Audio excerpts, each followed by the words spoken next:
Whole CEO with Lisa G. I'm the best-selling author of The Boss Weight Loss. I'm bringing you the top tips to be unstoppable. This is a once-in-a-lifetime opportunity to actually pull up a chair with today's top experts in weight loss, mindset, and business.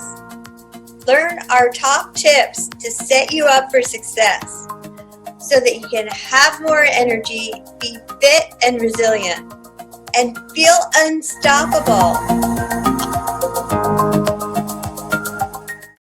Hello, everybody. We're here with Dr. David Jockers. Hey, David. Hey, Lisa. Great to be on with you. So nice to have you here. I'm going to tell you guys a little bit about Dr. Jockers, and we're going to jump right in to being unstoppable. Dr. David Jockers is a doctor of natural medicine, a functional nutritionist, and corrective care chiropractor.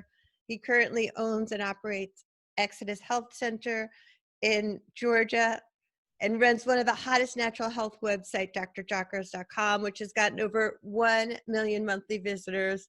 And he's been seen on popular media such as Dr. Oz and Hallmark and Family Channel. And he's the author of the best-selling book, The Keto Metabolic Breakthrough. So he's a world-renowned expert in the area of ketosis and fasting, two subjects that I'm super interested in. So that's why I'm really happy to talk to you about how can nutrition and exercise and all of those things help people being unstoppable.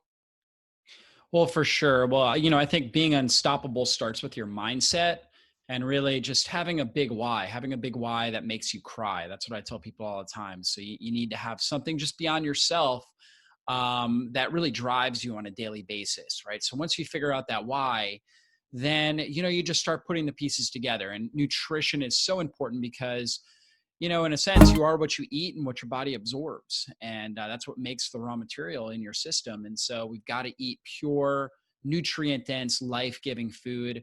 So important to do that.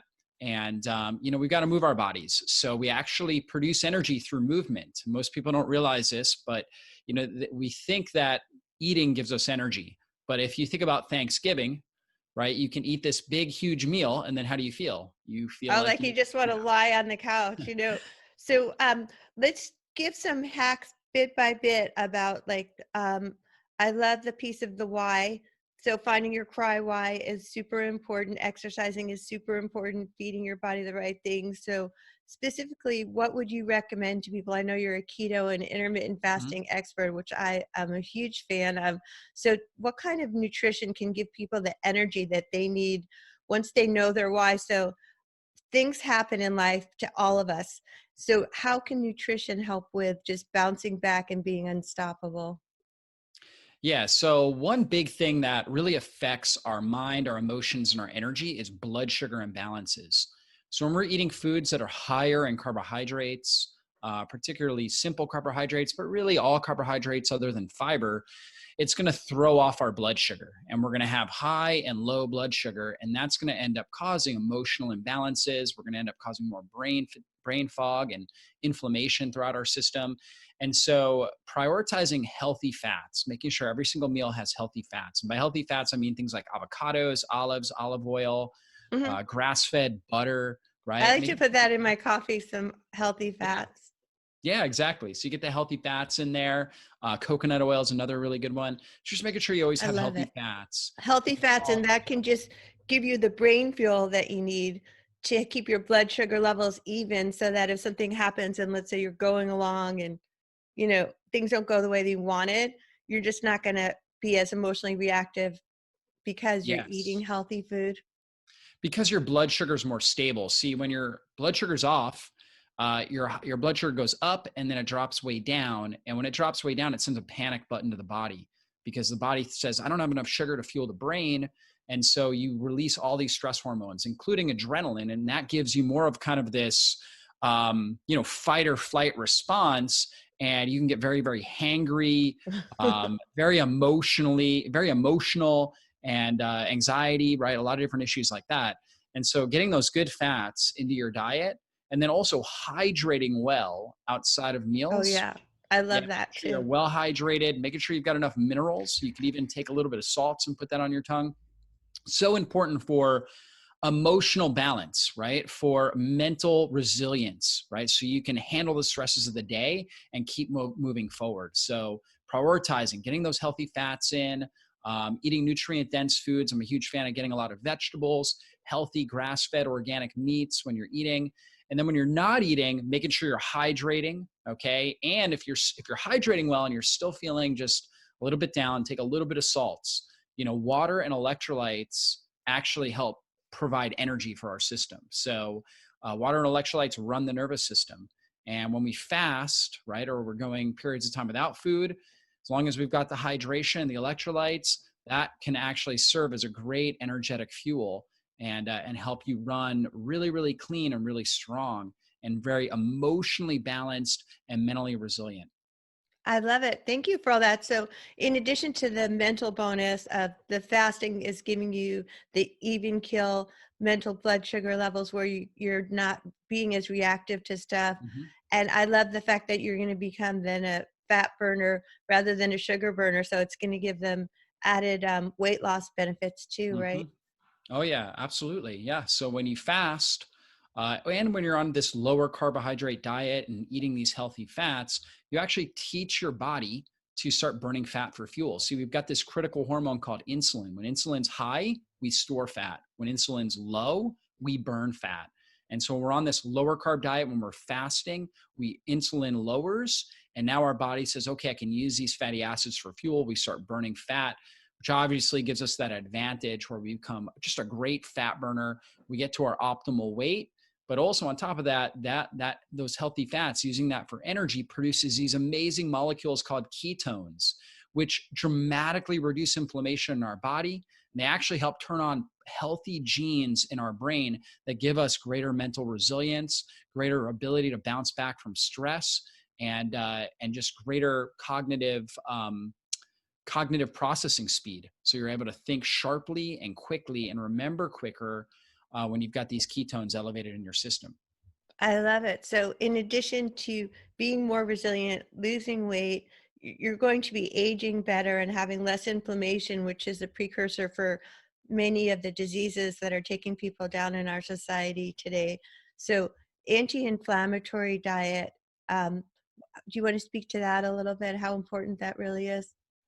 Absolutely. So we know chronic inflammation is the underlying marker in every single degenerative disease. We're talking about things like diabetes, fatty liver disease, cancer, heart disease, Alzheimer's, Parkinson's, these different neurodegenerative conditions, autoimmune issues. All of it's marked by inflammation.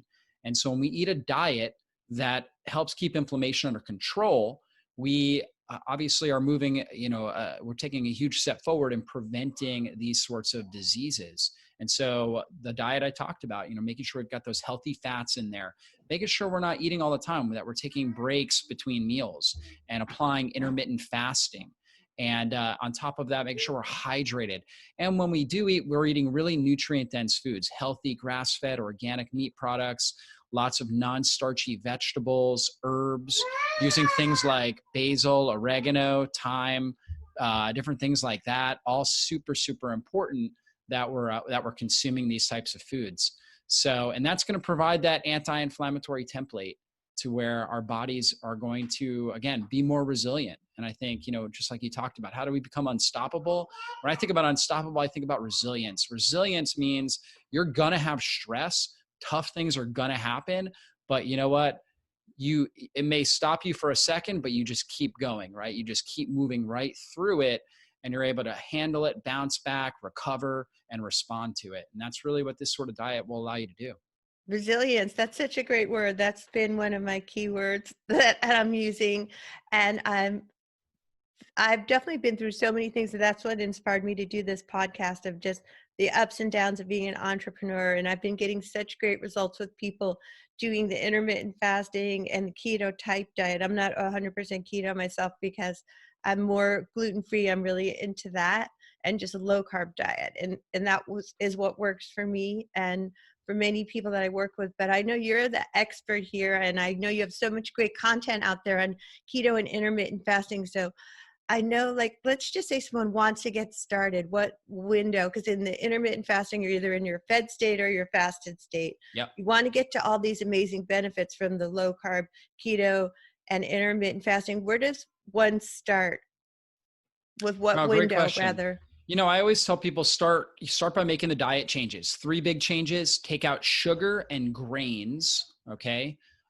So your breads, things like that. Take those things out. Get rid of bad fats. That's your corn oil, soybean oil, safflower, cottonseed, peanut oil. Those things are all processed vegetable oils. Focus on the good fats: avocados, coconut, olives, olive oil, things like that. And then change the meat that you eat. Get rid of the factory farmed animal products and really try to do your best to stick with organic, grass-fed, pasture-raised animal products. So you start there. Then what you do is you give yourself 12 hours between your last meal and your first meal each day. So try to finish your last meal, ideally at least 3 hours before you go to bed. So let's say, 7 or 8 o'clock. And then you're not eating anything with calories until 7 or 8 o'clock the next morning. When you wake up in the morning, start your day with 16 ounces of water before you eat anything. And you can, do some tricks with that water. You can make herbal tea if you want. You could put apple cider vinegar in it. You can put lemon juice in it if you want. If you want to put a little stevia drops, that's fine. A lot of people like to play around with it. But before you're consuming anything with real substantial calories, you're making sure you're drinking 16 ounces of water. And that will actually help fill your stomach, and that will make you feel satiated, which will make actually prolonging the time between you eat your first meal easier, right? And from my experience, most people, when they hydrate well in the morning, they're able to push out that first meal for several hours, right? And then all of a sudden you'll find yourself not really feeling hungry in the morning, and being able to go 12, 14 hours without food fairly easily, okay? And that's a great first step. And then from there, once you get to that point, see how you feel. And then you may bump it up to, let's say, 16 hours. And I really like this sort of 16-8, where you're fasting for 16 hours. So if you finish dinner by 8 p.m., then you wouldn't eat again until 12 p.m. the next day. And that's a really great place to be. Now, for very, very lean women, what I tell them to do is move to what we call the crescendo fasting, where you're doing a 16-8, but not every day. You're doing it 2 days a week, okay? And non-consecutive days. So it'd be like a Monday and a Thursday, for example. And the reason why we want to do that is that intermittent fasting can be a stress on the body. And if you're already overwhelmed with stress and you're low in body fat, it could be too stressful for the system. So there's nothing wrong with taking small steps, right? So you get comfortable with the crescendo fasting. Then you might want to try what we call cycle fasting, where it's every other day you're doing a 16-8. So you're eating breakfast, let's say, in that 12 to 14 hour range, right? A 12 to 14 hour fasting window. And then every other day you're pushing it up to 16 hours, right? And see how you feel with that. And then you can gradually progress from there based on how your body's feeling and how you're responding to it. Well, thank you for that. That's such super great advice, because obviously all of our bodies are different. And obviously the intermittent fasting wouldn't be for anybody who is like pregnant or nursing or had any kind of eating disorder, but for just the general population, you have to be listening to your body, right? Yeah, there's no cookie cutter approach, right? So Absolutely. everybody's different, unique. So you got to listen to your body and be focused on the signals it's giving you, the feedback that it's giving you, and adjust from there.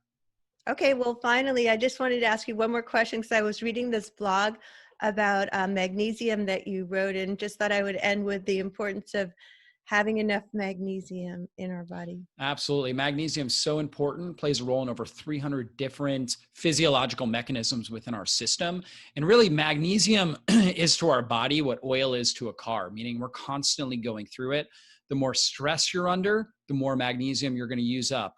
The worse you eat, like if you eat a higher carb meal, you're going to use up more magnesium. All of us are under stress. There's times where we're not eating perfectly. If we're overtraining, we're using up magnesium. So we got to constantly replace that. And we can do that with healthy foods, eating a lot of dark green leafy vegetables and avocados, and even dark chocolate has magnesium in it. However, what I found is that most people need some sort of magnesium supplementation, and it makes a really big difference, especially if you're noticing symptoms like morning fatigue, anxiety, trouble sleeping at night. Okay. Those are really common. Cramps, leg cramps, things like that. Very, very common. Headaches. Okay. Muscle tension, like your muscles are just really, really tight, or even, just having spasms, things like that, chronic pain. These are all symptoms of magnesium deficiency. So taking a really good high quality magnesium, there's several good types. Magnesium glycinate is a good one. Magnesium citrate's good. And then especially for brain, magnesium L-threonate happens to be the best that crosses the blood-brain barrier. So especially for people that are struggling with like anxiety, insomnia, headaches, taking that magnesium L-threonate will really, really help in those cases. Well, you are so awesome, and I really love that your wealth of information on how we can just naturally function better in our life and feel better and have more energy, less swings in blood sugar. And where can people find you? I know you have a great website and podcast and blog. Yeah, just my website, drjockers.com. You can also find me on Facebook, Dr. David Jockers, on YouTube as well. So, yeah. Oh, thanks, Dr. Jockers. Thank you. Thanks for joining WholeCEO with Lisa G. This episode is brought to you by my friends at Bossell. Looks like a beautiful dress watch, acts like a smartwatch, so you can go from your workout to a dinner, screen your calls, track your activity, even your sleep. Share this with your friends for a chance to win a Bossell watch.